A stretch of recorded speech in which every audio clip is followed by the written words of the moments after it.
Kuppam area development authority ఆధ్వర్యంలో నియోజకవర్గంలోని ఔత్సాహిక పారిశ్రామికవేత్తలను ప్రత్యేక బస్సులో ఏపీ ఇండస్ట్రియల్ పార్క్ సందర్శనానికి తరలి వెళ్లారు. ఈ సందర్భంగా ఔత్సాహిక పారిశ్రామికవేత్తలు మాట్లాడుతూ మహిళలను పారిశ్రామికవేత్తలుగా తీర్చిదిద్దడానికి సీఎం చంద్రబాబు ప్రత్యేక చొరవ చూపుతున్నారని అన్నారు.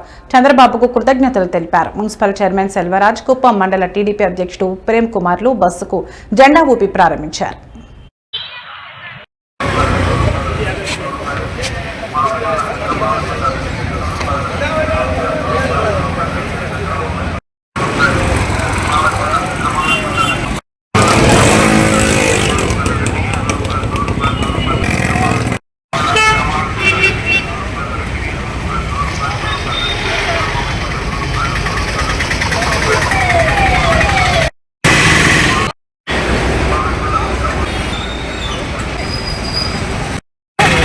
ఈరోజు ఈ ఇండస్ట్రీలు పర్యవేక్షణ కార్యక్రమంలో భాగంగా మా కుప్పం ముద్దుబిడ్డ మా ఆరాధ్య దైవం మా అన్న నారా చంద్రబాబు నాయుడు గారు కృషితో మహిళలను మహారాణులు చేయాలనే ఉద్దేశంతో ఎన్నో కంపెనీలు తెచ్చి కుప్పంలో పెట్టారు. దాంతో భాగంగానే ఈ అలిఫ్ సంస్థను కూడా తెచ్చారు.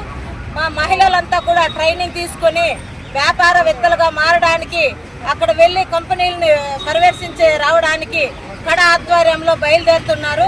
కాబట్టి కుప్పం కడ ఆఫీస్ వారి ఆధ్వర్యంలో ఈ ట్రైనింగ్ బయలుదేరిన మహిళలందరూ జాగ్రత్తగా వెళ్ళి రావాలని తెలియజేస్తూ, మాకు ఇంత అవకాశం కల్పించిన మా అన్న నారా చంద్రబాబు నాయుడు దీని యొక్క అలీఫ్ యొక్క ముఖ్య ఉద్దేశం ప్రతి ఒక్కరు కూడా ఈ ట్రైనింగ్ తీసుకున్న వాళ్ళు ప్రతి ఒక్కరు కూడా ఒక ఎంటర్ప్రెన్యూర్ కావాలన్న ఉద్దేశంతో ఈ యొక్క అలీఫ్ అసోసియేషన్ చేస్తున్నటువంటి కృషి మన కుప్పం మహిళల పైన, అదేవిధంగా మన నారా భువనేశ్వరమ్మ గారు ప్రత్యేక మేమందరం నిలబడతామని చెప్పి నారా భువనేశ్వరమ్మ గారికి ప్రామిస్ చేస్తూ